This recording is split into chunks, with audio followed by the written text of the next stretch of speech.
એક ભૂતપૂર્વ પોલીસ કર્મચારી 20 રૂપિયાની લાંચ લીધેલી 29 વર્ષ સુધી કોર્ટમાં કેસ લડ્યા કે પોતે નિર્દોષ છે અને કોર્ટે જ્યારે એમને નિર્દોષ જાહેર કર્યા એના બીજા દિવસે એમનું મોત થઈ ગયું।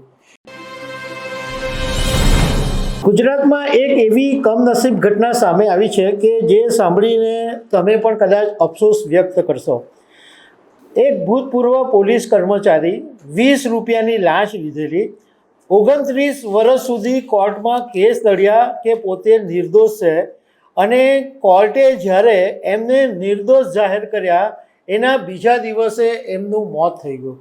બોલો આ કેવી કમનસીબ ઘટના કે એક 20 રૂપિયાની લાંચ માટે માણસ 29 વર્ષ સુધી લડ્યો અને જ્યારે ખરેખર ખુશીની પળ આવી ત્યારે એ હાજર નહીં રહ્યા।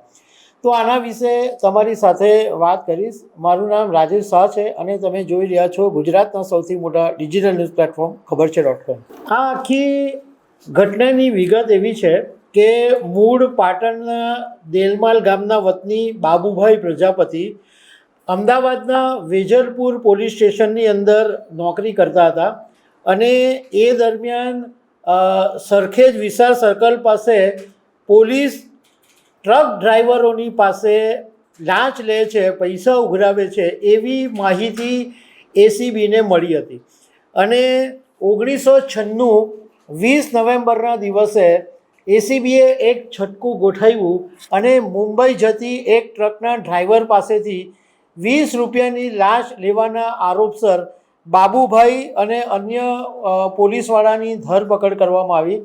બાબુભાઈ પ્રજાપતિ પોતે એવું કહેતા હતા કે પોતે નિર્દોષ છે, એમણે 20 રૂપિયાની લાંચ લીધી નથી અને પોતાની નિર્દોષતા સાબિત કરવા માટે 29 વર્ષ સુધી કોર્ટમાં લડ્યા।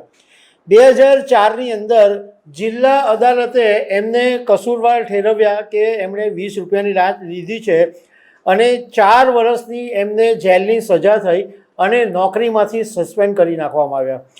આ કેસ ગુજરાત હાઈકોર્ટમાં ગયો અને ગુજરાત હાઈકોર્ટે ગુરુવારે બાબુભાઈને નિર્દોષ જાહેર કર્યા અને એના બીજા દિવસે બાબુભાઈનું નિધન થઈ ગયું।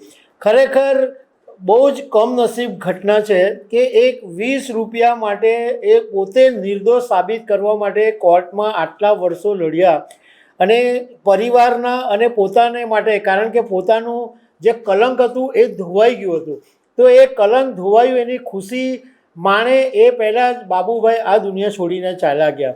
આવા અનેક કિસ્સાઓ બને છે કે માણસ વર્ષો સુધી જેલમાં રહે અને પછી કોર્ટ એને નિર્દોષ જાહેર કરે ત્યારે સવાલ એ ઊભો થાય કે આટલા બધા વર્ષો આવા નિર્દોષ માણસોના ગયા, એ વર્ષો એમને કોણ પાછા આપશે? એમના જિંદગીના જે કેરિયરના પૈસા ગયા એ એમને કોણ પાછું આપશે? એમના પરિવારની જે ખુશી છીનવાઈ ગઈ એ કોણ પાછી આપશે? તો આની અંદર પણ વિચાર કરવા જેવો છે। તો દર્શક મિત્રો, આવા અનેક અપડેટ સાથે મળતા રહીશું। આભાર।